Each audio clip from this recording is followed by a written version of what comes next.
Raj TV நேயர்களுக்கு வணக்கம். நான் உங்கள் சவிதா கிருஷ்ணராஜ். இன்றைக்கி நம்ம பார்க்க போகிறது ஒரு summer special drink masala soda. அதுக்கு தேவையான பொருட்கள் இஞ்சி, புதினா, ஜீரகம், நாட்டு சர்க்கரை, ராக் சால்ட், லெமன். முதல்ல இந்த மசாலா சோடானால உங்களுக்கு புதினா இருக்கணும். ஸோ அதனால் புதினாவை நம்ம மிக்சியில் போட்டுக்கலாம். ஸோ ஒரு கையளவுக்கு புதினா நம்ம இதில் போடுறோம். போட்டுட்டு கொஞ்சம் ஜீரகம், இஞ்சி, இதோட நம்ம கொஞ்சம் இதில் நாட்டு சர்க்கரை ஆட் பண்ணிக்கலாம். இது சின்ன ஸ்பூன்ன்றதால ஒரு 4 ஸ்பூன் போட்டிருக்கேன். இதோட ஒரு 1/2 ஸ்பூன் லெமன்,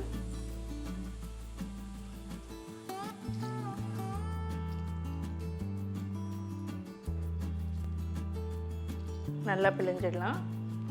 அவ்வளோதான். இதை கொஞ்சம் நல்லா பேஸ்ட்டாக அடிச்சுக்கலாம். நம்ம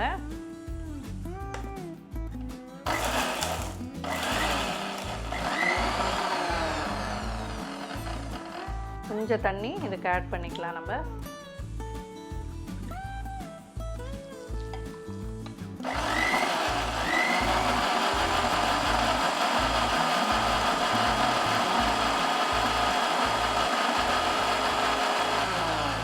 இப்போவே ஸ்மெல் நல்லா இருக்குது. புதினா, இஞ்சி எல்லாமே டைஜஷனுக்கு ரொம்ப நல்லதுங்க. ஸோ இப்போ ரொம்ப வெயிலாக இருக்கிறதுனால நீங்கள் இந்த ட்ரிங்க்ஸ் எல்லாம் நம்ம டெய்லி எடுத்துக்கலாம். பாருங்கள், இதோ இந்த மாதிரி கன்சிஸ்டன்சிக்கு வந்தால் போதும். இந்த மாதிரி பேஸ்ட்டாக கன்சிஸ்டன்சிக்கு வந்தால் போதும். ஸோ இப்போ நம்ம ஒரு ஜக் எடுத்துக்கிறேன். இப்போ நம்ம அரைச்சி வச்சுருக்கோம் இந்த புதினா, இஞ்சி, லெமன் எல்லாம் அரைச்சி வச்சுருக்கோம் இல்லையா, நாட்டு சர்க்கரை போட்டு, அது இதில் ஆட் பண்ணிக்கலாம்.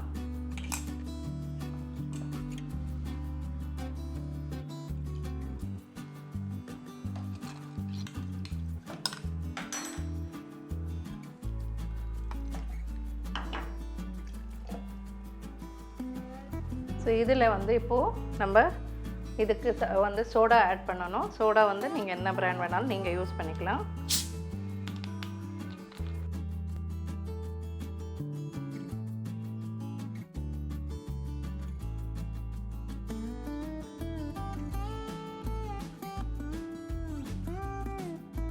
இதுக்கு தேவையான உப்பு, நார்மல் உப்பு இல்லை, ராக் சால்ட் போடுறேன் நான். உடம்புக்கு நல்லதுங்க இது. பாருங்க, சூட இதாகிடுச்சு. இன்னும் கொஞ்சம் ஆட் பண்ணிக்கலாம் நம்ம.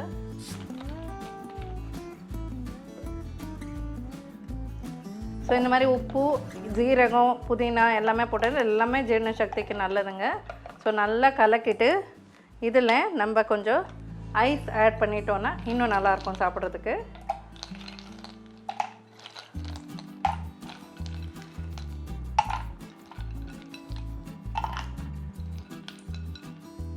ஒரு 5 மினிட்ஸில் உங்களுக்கு இதை நீங்கள் ப்ரிப்பேர் பண்ணிடலாம். ஸோ இந்த சம்மருக்கு நீங்கள் நார்மல் ஜூஸோட குடிக்கிறத விட நீங்கள் இந்த மாதிரி வீட்டில் ஹெல்த்தியாக பண்ணி குடிக்கலாங்க. ஸோ மசாலா சோடா ரெடி ஆகிடுச்சு. நீங்களும் இதை செஞ்சு பாருங்கள். நாளைக்கு இன்னொரு டிஷ்ஷோடு உங்களை சந்திக்கிறேன். நன்றி, வணக்கம்.